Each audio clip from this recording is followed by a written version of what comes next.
मायडॉक ई clinic में खुलेआम फर्जीवाड़ा, मरीजों की जान से हो रहा है खिलवाड़। बिना चिकित्सक के मरीजों को दे रहे हैं परामर्श के साथ साथ दवा और इंजेक्शन भी। मायडॉक ई क्लिनिक में मरीज को लगाए इंजेक्शन से कुछ ही देर में मरीज की हालत बिगड़ी। मरीज को गोगुंदा के सरकारी चिकित्सालय में ले जाया गया।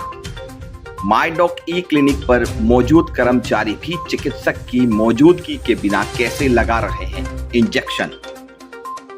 इस ई क्लिनिक में अधिक मात्रा में दवा और इंजेक्शन रखे हुए हैं, लेकिन दवा रखने का कोई दस्तावेज क्लिनिक पर मौजूद नहीं। मामला इस प्रकार से है कि लोसिंग गांव में एक मरीज ने मायडॉक ई क्लिनिक में जाकर अपना इलाज करवाया और वहां पर मौजूद व्यक्ति ने उस मरीज को एक इंजेक्शन लगा दिया। फिर उसके बाद कुछ ही समय में उस मरीज की हालत खराब होने लगी। फिर उस मरीज को गोगुंदा के सरकारी चिकित्सालय में ले जाया गया। मायडॉक ई क्लिनिक में जिस व्यक्ति ने जो इंजेक्शन लगवाया है वो चिकित्सक की गैर मौजूदगी में और बिना परामर्श के लगा दिया, जिस पर मरीज की हालत खराब हो गई। इस पूरे मामले की जानकारी मरीज द्वारा जब चिकित्सा विभाग के आला अधिकारियों को दी गई तो विभाग के अधिकारियों ने लोसिंग गांव में चल रहे इस मायडॉक ई क्लिनिक को बंद करवा दिया और उस पर नोटिस चस्पा कर दिया। और साथ ही चिकित्सा विभाग के अधिकारियों ने मायडॉक ई क्लिनिक के संचालन करने वालों को आवश्यक दस्तावेज की मांग की और ई क्लिनिक को संचालन करने के लिए आवश्यक दस्तावेज प्रस्तुत करने के लिए कहा। चलिए आपको सबसे पहले ये दिखाते हैं कि किस तरह से मायडॉक ई क्लिनिक में मौजूदा व्यक्ति ने एक मरीज को इंजेक्शन लगा दिया और साथ ही बिना कोई प्रमाण पत्र के ई क्लिनिक में दवाइयों का ढेर लगा रखा है और बिना किसी चिकित्सक की मौजूदगी और परामर्श के बिना मरीजों का इलाज कर रहा है।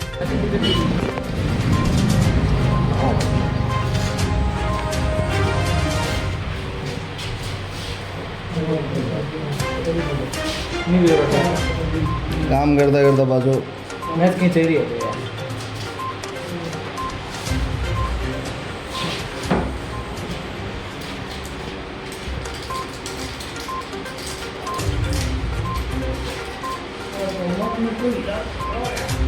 परमानेंट बोलते हैं टेबलेट लेनी पड़ेगा आगे ना।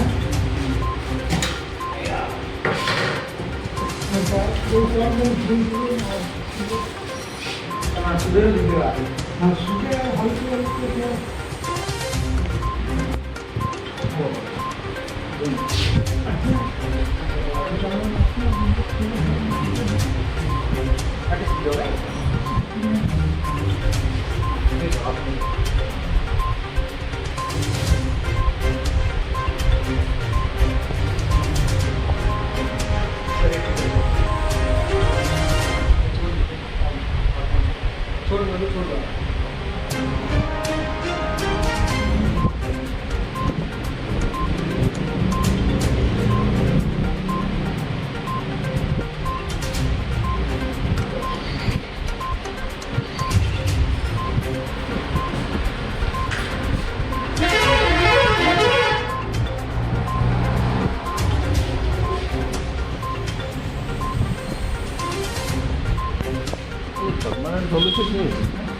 परमानेंट उसके लिए टेबलेट चलानी पड़ेगी।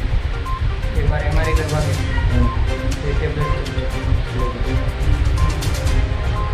हमारे जरा लिंडो हमारे काम करो बेसिकली में करवा लो।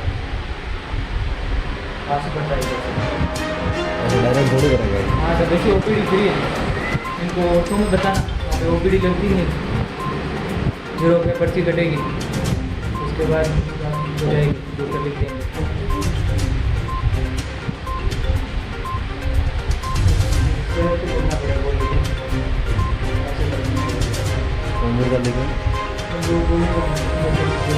हमारे तो लिख देंगे। क्या नाम है? हरिओम सर। हरिओम।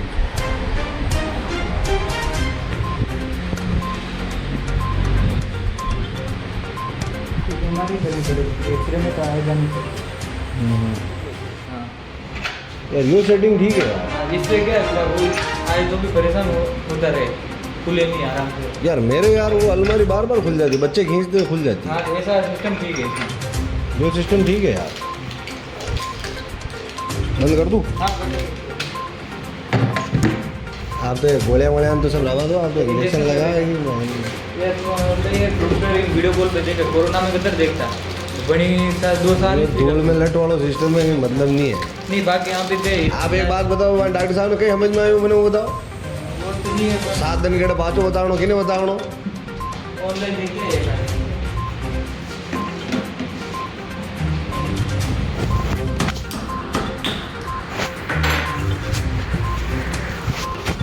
आप तो पेन किलर, देख लो तो नहीं लग रहा है। हाँ क्योंकि ये मुझे लग रहा है कि अभी कहीं हाथ वो पैर ऊंचा नीचे रह गया था। नहीं हाथ और क्या घुटने से कैसे पड़ता होगा ये नहीं, ये तो यार ठेकेदार है, तो 4-5 दिन में काम कर रहे हैं, पर वो बचाना तो पड़ता है ना, कहाँ कहीं से वेल्ड करना है, नहीं तो साला मामला सारा बिगड़ जाए।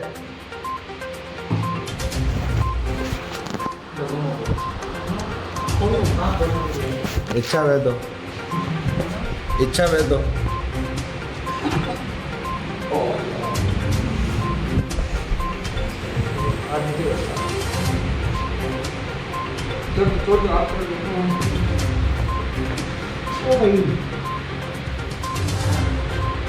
इंस्टेंट डोगरा 10 मिनट में रिलीफ पे जाएगी। कितना टाइम लगता है?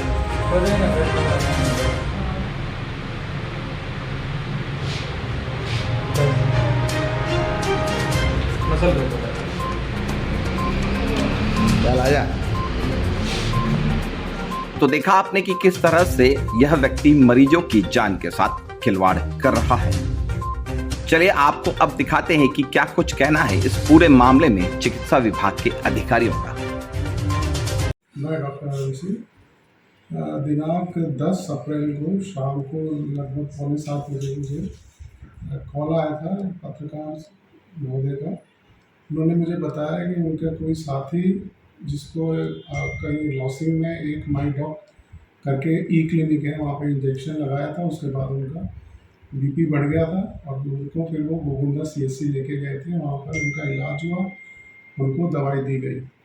तो उनकी ये शिकायत थी कि जो वहाँ पर इंजेक्शन लगाया गया वो बिना किसी कंसल्टेशन के और सीधा नर्सिंग जो वहाँ पे कर्मचारी था उसने लगा दिया, जिसके बाद उनको चक्कर भी आया और बीपी एकदम से बढ़ गया था।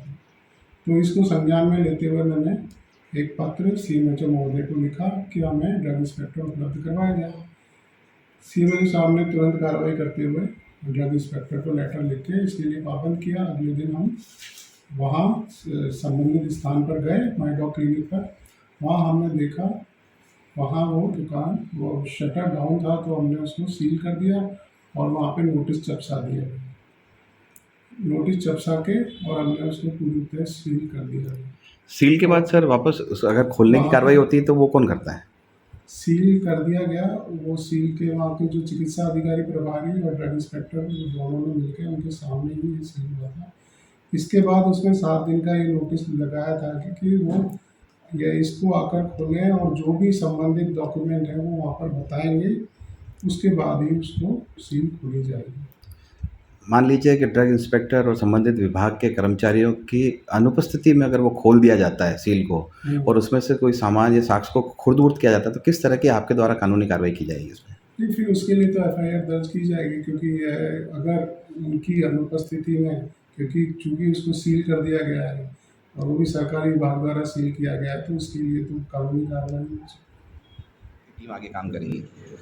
बिल्कुल, आप जिस तरह बता रहे हैं ब्लॉक बड़गांव में लॉसिंग जो हमारा क्षेत्र है वहाँ PSC है, वहाँ पे एक ई क्लिनिक खुली हुई है और उसके संचालनकर्ता जिस तरह से आपने बताया वो कोई PG स्टूडेंट डॉक्टर हैं। और इसके बारे में मुझे ब्लॉक CMHO ने बताया था कि इस तरह से वहाँ प्रकरण हुआ और एक इंजेक्शन लगने के बाद किसी की तबीयत खराब हुई और उनको रेफर भी शायद CSC गोविंदा किया गया।